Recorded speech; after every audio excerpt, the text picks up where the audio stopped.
So, how do you want to start this video? Great question. What is up, everybody? I just figured it made more sense to just make a video post-election to discuss it. I'm here with my incredible friend Quil, who I've talked with a lot over the past week, and I know a lot of people out there also have a ton of feelings, sent several messages, and I gotta say, still processing it on all of our ends. It's so funny because every time I think that I've processed everything, he'll elect or appoint a new cabinet member. Oh yeah, the nightmare doesn't seem to end, and it won't. It won't, yeah. For a bit.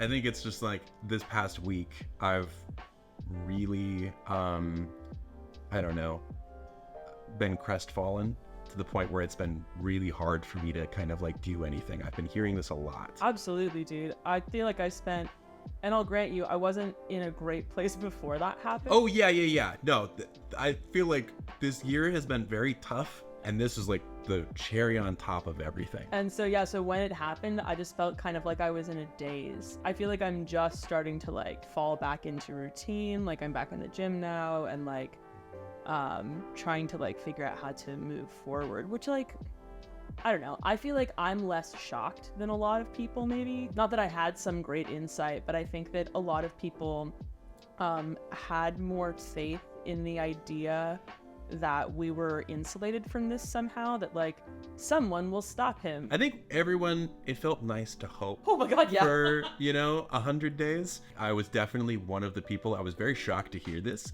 afterwards, but I too had the same situation where the day of the election I didn't look at anything and I went straight to bed. I took melatonin, went straight to bed, and I woke up. I don't know if it was at 3, but everyone says they woke up at 3 a.m. with this sense of dread. I woke up in the middle of the night, somewhere around there, and I was like, I have this terrible feeling in the pit of my stomach. Didn't check my phone, didn't go back to sleep the rest of the night. I was exhausted, and I didn't check my phone until the morning, and I was like, how? It was the worst, definitely one of the worst days of my life. No, I totally get it. It's especially being queer here in Florida, yeah, it's gonna be different in a way that any queer person that lives down here has seen coming for a while. Yeah, I think you had said it pretty well, that I think it's good to have a good sense of motivation and fight, but I think pretending that it's all okay is irresponsible. It's just dangerous, I think. Yeah. I don't know. I go back and forth on this because I'm I don't feel like I'm as visibly queer as a lot of people. If I clock me in the comments. But I'm white. I am not physically disabled. I feel like I hold a lot of privilege and therefore a lot of social capital that I could use to be more safe in situations that become more unsafe. Yeah. And this is my home. Yeah. I don't want to be pushed out. Yeah. It definitely goes back to the idea of, I think, the people who can't afford to leave or just don't have the resources.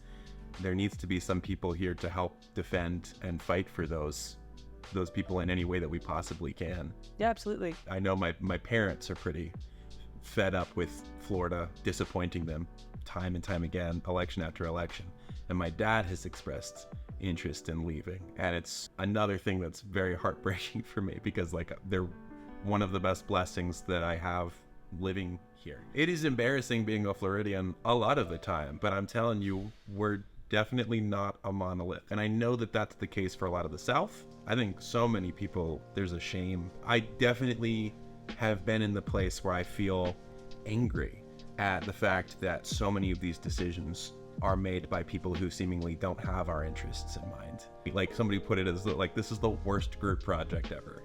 And that's what it feels like for me. I'm like, what are you doing? It's the same frustration I get if I'm in an escape room and somebody is absolutely doing the wrong thing that isn't getting us out of the room. I'm like, that's not helping anything. You need to be over here focusing on this stuff. What are you doing? That's the Department of Education. Oh my gosh. Oh my god, dude. Ah. Oh my god, it's gonna be so. And we have to just kind of just be like, it's okay. No, you know what? We'll fix that later, and we're gonna come back to it. We need to focus on this. Like, it's a lot of that. It's that for 4 years, and I think that's the other thing. Is just I think we're dealing with the trauma of that 4 years, and so many people dealing with that trauma coming back. Everybody should take the time to like grieve how they need to. Yes. And then we should get back out there. Because like Yes. when I feel all the feelings that I have about situations like this, it can make me feel really untethered. And the despair is just so total. Yeah. And so the only thing that makes me feel not entirely insane in these situations is like organizing and like getting involved even on a local level, in fact especially on a local level, Yeah. to like make incremental change or possibly even broader change for some people. The best thing that I could do to feel like there's a sense of control, I think a lot of people are feeling like a lack of control, might be us helping it at a local level. I think it would just make me feel better. So yeah, I want to do more of that. I've gotten a number of messages from people just talking about how scared they are. They're just terrified. They feel alone. This is coming from somebody who's still figuring it out. But I do feel like finding your community in whatever, form or fashion, whether that be a tiny amount of people that are near you or broader in the sense of an online community, it definitely is helpful. I mean, that was something that really got people through 2016 to 2020. And I feel like that's going to be another really helpful resource right now. I have like really close family members that voted for Trump, and that was very hard for me. Yeah. Like as a queer person, as a person who menstruates or whatever, Yeah. I'm having a lot of trouble like wrapping my head around the fact that like people who claim to love me can take actions that hurt me knowingly. Yeah, right. I think there are certain members of my family that are possibly too far gone, and that is really hard to admit. Yeah.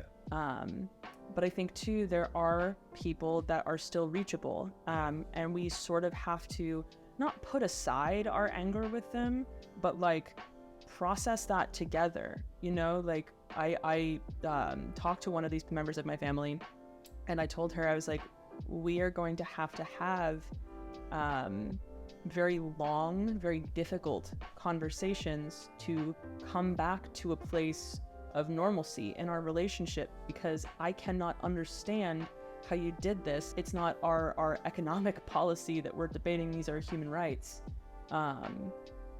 And I'm really hoping that she's open to that going forward, because like that's a contingency of my relationship with her now. And I have made that explicitly clear, that like, if you love me the way you say you do, then we're going to have to do some hard work. And I think that's the kind of work that like people of privilege especially are going to have to make an effort to do.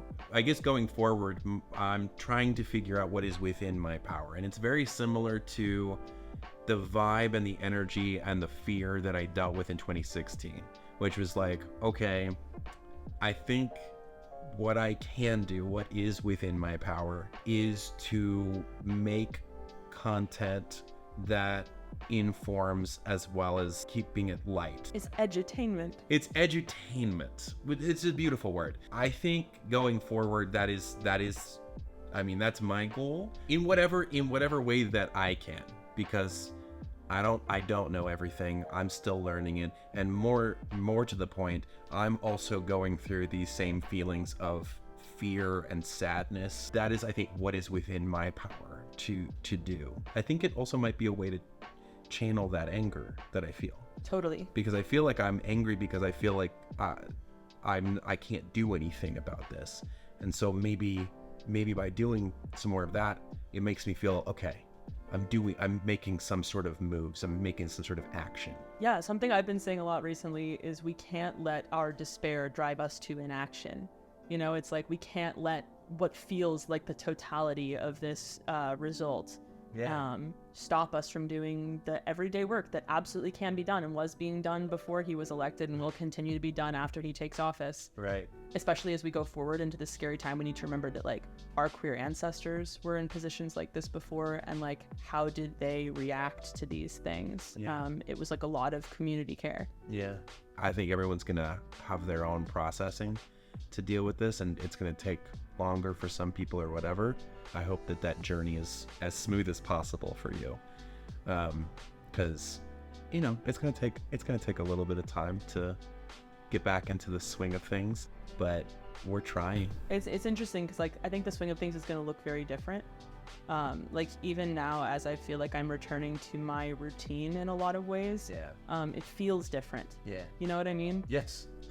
For where I'm at right now, it's still very much, there's a lot of building. I feel like it's a sense of building. It's a hollowness that I'm still filling and taking stock in the things that are in my life that I am blessed with, that I can work from and work with.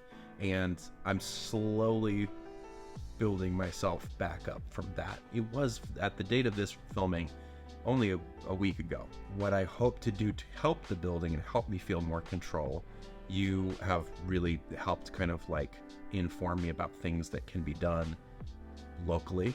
And you already do so much of that. And I'm probably looking to do more like community things. Additionally, I think it's also just like working on videos that I think at times could just help, be informative or lighten the load just a little bit. I really hope the people who make things just know like making things can have a message, or they don't have to, especially if like you're somebody who is affected by the things that are happening right now.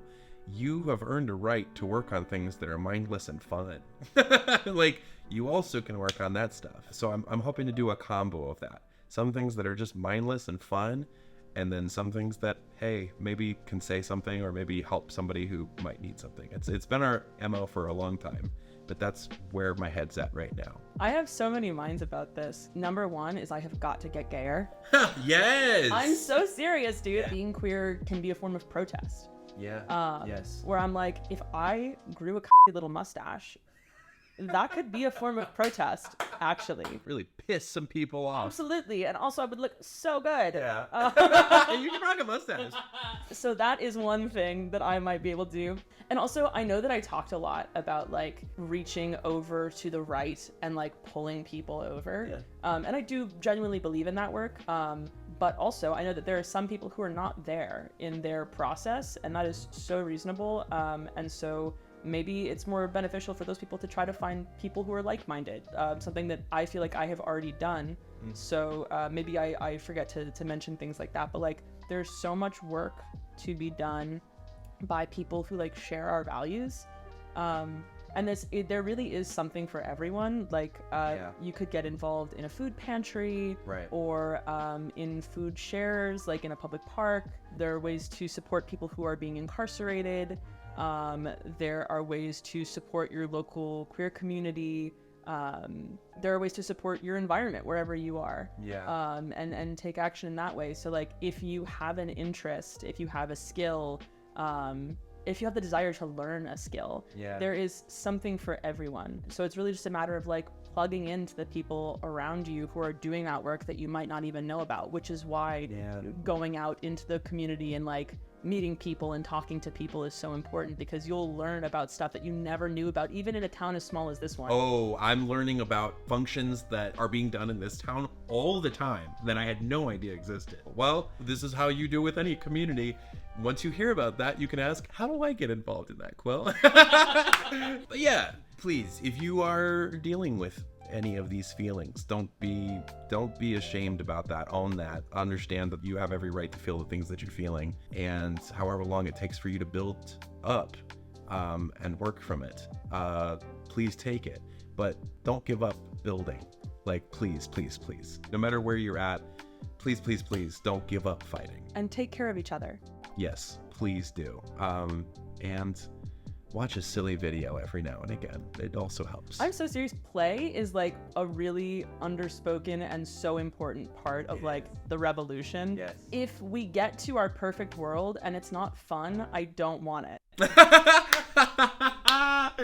That's so true. I appreciate that. Yeah, so we just wanted to make this little video as a check-in. We're gonna keep making little videos, working on our projects. We're just taking time as we go, but I'm looking forward to making the things that we're making in whatever capacity that we can. Thanks for talking with me, Quil. I appreciate it. Thank you for talking with me, dude. I needed to process this just as much as you did. Yes, and we'll probably continue to process it as we go. Yeah. With every new announcement of nominations. Yeah, every new cabinet appointment. Oh, Jesus Christ. We're not going to end on that. No. Yeah. Go out and play. I love you all so much. Thank you all so much. And take care of each other. And take it easy, guys, gals, and non-binary pals. Peace out. Oh, you didn't do the thing. I didn't do the thing. That's fine. I went straight into this. No, it's good. I like it. That felt right for the moment.